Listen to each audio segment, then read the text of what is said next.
Hey guys, it's Cal from the Do-It-Yourself Lawn and Gardens Hacks podcast, where you can reach us at lightingdoctor.ca or email me, as always, at cal@lightingdoctor.ca. Today we are getting into the second part of our podcast, all about landscape lighting. In the last episode, we taught you a little bit of the do's and don'ts and how to avoid some common mistakes and some tips to make it a little bit easier for you.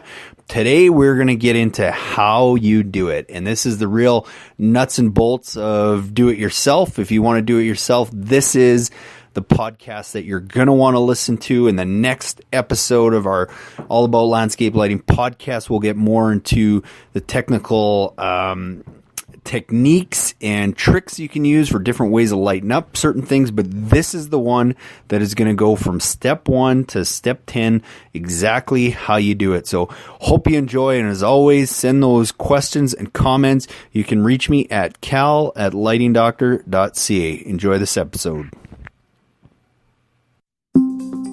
Welcome to Lawn and Garden Hacks, presented by the Irrigation and Lighting Doctor, where we share all the best time and money-saving tips, tools, and ideas for all you do-it-yourself weekend warriors who want to have the best-looking home and gardens on the block and be the envy of all your neighbors. Be sure to follow the Lighting Doctor on Facebook and YouTube for more amazing lawn and garden hacks. And leave your comments and questions. We love your feedback.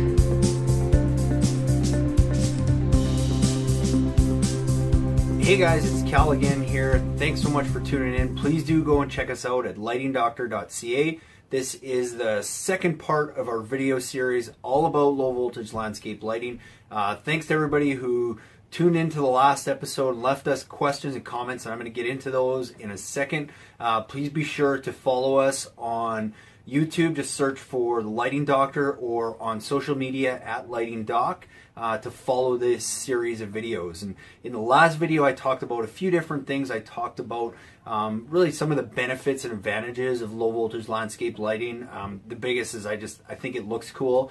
The reason that we kind of got into this and last year really started talking about the do-it-yourself kits is that we realized the benefits of the low voltage options that are available and the LED options that are now available that weren't always there. They have been around for a while, but they haven't been used a whole lot by the industry, and people still stick a lot to the old halogen systems for a couple of reasons. One is just it's what they know. So some of the old school guys out there will still use the old halogen systems, even though the LED technology has made it so much better and so much easier, so much more cost effective, and so on. But some guys just like doing that. And the other reason is it's cheaper to buy a halogen fixture. I mean, same as at your home, it's cheaper to buy a halogen bulb for your kitchen or your bathroom or whatever than it is to buy an LED bulb. But there's differences between the two. Power saving is a huge one. But when it comes to low voltage landscape lighting, like we talked about in the last video, the real advantage is to you, the homeowner or the installer, how it makes it so much easier for you to install a low voltage system, because now you're dealing with less power, so it's a lot safer. You don't have to worry about things like voltage drop as much. That system's going to last longer. It gives you lots of design flexibility and options to add on later. You don't have to use these big bulky transformers. You can use small efficient transformers now. So we talked about that a little bit in the last video. I did get some questions about that because some people have an existing system that uses halogen bulbs and they want to go retrofit to LED, which if you've got a system that was fairly well designed with a fairly good fixture, you probably can do that fairly easily just by most of the time you'll have an uplight that just takes a simple MR16 bulb like this. You can go buy a good outdoor rated LED one and retrofit that. And in this video, where I'm going to talk a little bit more about exactly how to install a system, you're going to see what we go and do, and I'm going to explain why we go and do this with taking a really good quality, what was a halogen or incandescent fixture, extremely durable, extremely good quality, that we're able to get at a really good price. And instead of buying an integrated LED fixture, which all that means is that the LED board or chip is actually built into the fixture, what we do to help save money is that we actually go and just use these fixtures and buy an LED bulb and retrofit that fixture with the LED bulb. And the reason we do that is a couple. The biggest thing is cost savings to us. It's a lot more cost effective for us to do that because the halogen fixtures are cheaper and the bulbs are usually cheaper than buying the integrated fixtures. The advantage to the integrated fixture is obviously you don't have to retrofit it, so that's one less step. And usually the warranties are a little bit longer because those they're better able to handle heat, so they're supposed to last longer, which they do. But I mean, how long do you need your system to last? The nice thing with these is you can retrofit the bulb, and if you're using a good quality fixture and a good quality bulb, you're still going to get a lot of life out of that fixture. And and it also, if that bulb does happen to go out, even if it's 5 or 10 years down the road, you can just go replace that bulb, as opposed to if it's a chip in the fixture, you got to go replace that whole fixture. So it can be cheaper a lot longer down the road. The other reason I like it is it gives us a ton of flexibility. And I'll talk about this in the third video about different angles, beam angles, and wattages and brightness and all that kind of stuff, and how you can go and change just that bulb in the same fixture and get a whole bunch of different variety of effects, right? Whereas with an integrated one, you can get all those same effects, but you have to go and buy the right fixture in order to do that. So you really need to know what you're doing ahead of time and exactly what that's going to look like before you can go and buy that fixture. Whereas if it's your first time installing lights, you might not know exactly what that light's going to look like. Even if you go around with a flashlight like we recommend, with a adjustable lens on it and try and see what looks good, it's not the same as when you actually put that fixture in. Whereas when you go and retrofit it with a bulb like this, if you put a fixture and bury it and don't like the way it looks, or it doesn't shoot quite far enough, or it doesn't quite have the angle, you can just go and simply change the bulb in there and create a whole new effect. So that's why I like these, is it gives us a whole bunch of flexibility. The other question I had about retrofitting is, well, how does that affect the wattages and the transformer and stuff?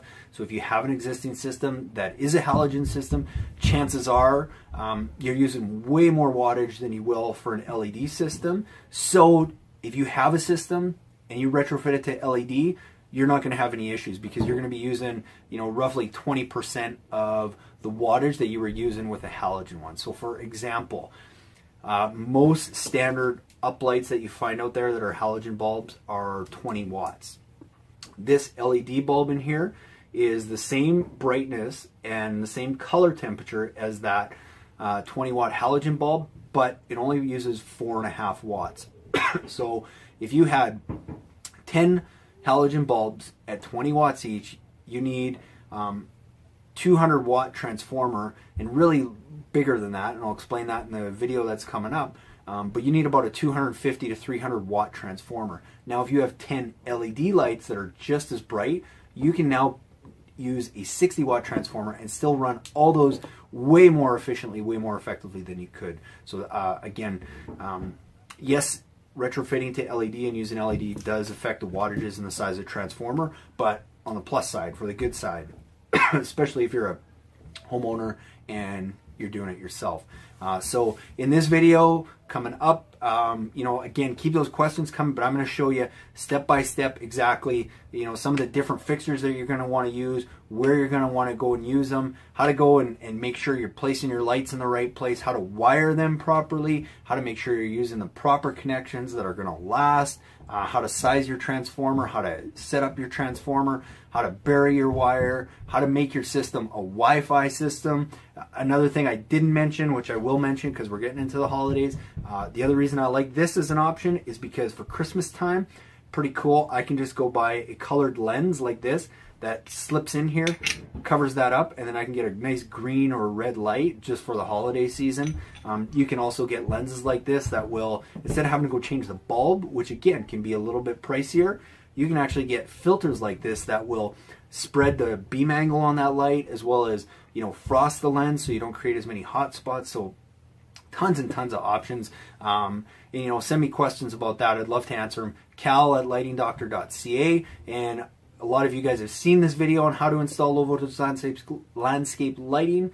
If this is your first time, hope you enjoy it. hope it walks you through step by step, and I hope that you guys decide to put in a system this year because, like I said before, I mean, it just looks amazing. So I look forward to hearing from you. Thanks again for watching. Enjoy. First step in installing landscape lighting is determining what kind of lights you're going to use. Up and accent lighting is the most popular, commonly used for highlighting trees and different structures around their property. Wash lighting is great for lighting the exterior of homes and featuring and casting shadows on beautiful stonework around the property. Path and garden lighting also very popular for lighting pathways and gardens and different features around the property. And finally, hardscape lighting is another popular light commonly used around barbecue areas, fences, decks, steps, and so on. A great way to determine what's going to look good on your property is simply by taking a flashlight at night and going and highlighting and shining it on different features and structures around your landscape to see what's going to look great. Another tip or shortcut is to use a 9-volt battery. If you already have landscape lights, just hook the wires up to the terminals and you should be able to light those to see what looks great. When choosing your lights, something we recommend is using really high quality incandescent and halogen fixtures and retrofitting them with energy efficient LED technology bulbs that will not only save you money on power, but will also last pretty much the life of your fixture so that you're not having to change bulbs on a yearly basis. Once you have your lights assembled, the next step is starting to place your lights. We recommend using a rubber mallet when you have a good ground stake and pounding that in to really get that light nice and stable so that it doesn't get knocked over or banged up down the road. Once you've got your light installed, the next step is going around and placing your wire at every fixture. Be sure to leave extra wire at every fixture just in case you need to make future changes. The next step is stripping your wire and getting it ready to wire. It can very easily be done using wire cutters or wire strippers, and then wiring your fixtures using waterproof gel-filled connections. This is very important because cheap connections will lead to all kinds of problems down the road. These are called BVS2 snap lock connectors. Are very easy to use. They're gel-filled and hold the wires together nice and strong so that you're not having to repair wires on a year-to-year basis. Another good option is something called a DBRY connection. Also used if you have to tee off or splice into your wire. Definitely use these. It comes in 2 parts, a moret that holds the wires tight and then a gel-filled tube to keep them waterproof. Please stay away from the do-it-yourself wire connectors that you see at your Home Depots and Canadian Tires that pierce the wire, because when you pierce the wire, there's just that much more chance that you're going to have errors down the road. A question I get asked all the time is, how do I know what size transformer to use? Very simply, add up the wattage of all the lights on your project. If you're using a 5-watt light and you've got 10 of them, that's a total of 50 watts. A general rule of thumb is to size your transformer 20% larger than what you actually need. So if you need 50 watts total, sizing it 20% larger, you would want to use a 60-watt transformer or larger. This is an example of a Kichler transformer that comes with a photocell to turn your lights on and off with dusk and dawn, as well as a simple and very easy to use timer. Once you've selected your transformer, the next step is hooking up and wiring all your lights to the transformer. And you usually find 2 taps on the bottom, one for a common connection and one for a 12-volt or 15-volt connection. Wire those in, mount your transformer, plug it into your GFCI receptacle, turn it on, and you're good to go. If you want to easily turn your transformer into a Wi-Fi transformer, we highly recommend using the Weon Outdoor Wi-Fi Timer. Just basically plug your transformer into it and set your timer and you're good to go. And the final step, once you know all your lights are working, is burying the wire by making a small trench with a flat-ended shovel, pushing the wire down 6 to 8 inches, stomping everything down nice and clean, and you're done. Hey guys, hope you enjoyed that. Hope it taught you everything you need to know about installing your own landscape lighting system. I hope it gave you the confidence and the tools to go and do that. Just remember that, it doesn't matter to me where you go and buy your lights and your fixtures and your kits and everything. Just know that if you're going to lightingdoctor.ca and getting your kits and everything with us, you're going to get everything put together for you, so you don't even have to worry about sizing your transformer and wire connections and all that stuff that I just explained in that video. It's all basically done for you, so it's just a plug and play system. But a couple things I forgot to mention at the start of the video is, we also talked about in our first video, if you own any kind of business that does anything outdoors, there's definitely some benefits to looking at adding landscape lighting systems to your quotes, to your packages, to whatever it is that you do. I mean, there's some huge advantages, just revenue-wise as well as referral-wise, because landscape lighting, it looks amazing and it does generate a lot of referrals. The other thing we talked about too, I talked about price and how if you're getting a good versus a poor quality fixture. I mean, there's a bunch of factors, but a general rule of thumb, as I said, stick to that $70 to $100 range for a light, and you'll know. And when I say that, that's for a system like this where we're actually retrofitting a bulb. If you're buying a integrated LED fixture that the chip is actually built on board and in it, I mean, you're probably $100 plus. So that's also another comparison. And that's why we chose this option, because instead of having to go spend $150 on that fixture now, just by doing some things that are maybe a little out of the box, and maybe I get criticized a lot for doing this, but I know that it still gives you incredible value for the price. It's just retrofitting an old fixture with an LED bulb, or a good quality halogen fixture with an LED bulb, can really bring that cost down. So, I mean, those are some of the things I touched in the last video. The next video, the last video, I'm going to get into some of the techniques and the different lights to use in different areas, and how you can really make your property stand out from everybody else's. Whether you've been installing lights as a landscaper for years, whether it's your first time or not, I guarantee you'll see some things in that next video that 90% of even professional landscape lighting, and I shouldn't even call it, but people who install landscape lights for a living do not use these techniques and totally miss the boat, because they're buying and putting in way more lights than they need to. Whereas if they just learn some of the techniques that I'm going to show you in this next video, they could probably create a lot better effect and use a lot less lights, which is going to save them money. It's going to save the homeowner money. And if you're doing it yourself, it's going to save you some money. So I hope you guys enjoy that. I hope you've enjoyed this video. Keep those comments and questions coming. Visit us at lightingdoctor.ca. Email me personally, cal@lightingdoctor.ca, or follow us on social media at lightingdoc, and we'll be happy to answer any of those questions. Thanks so much for tuning in, and stay tuned for the next video.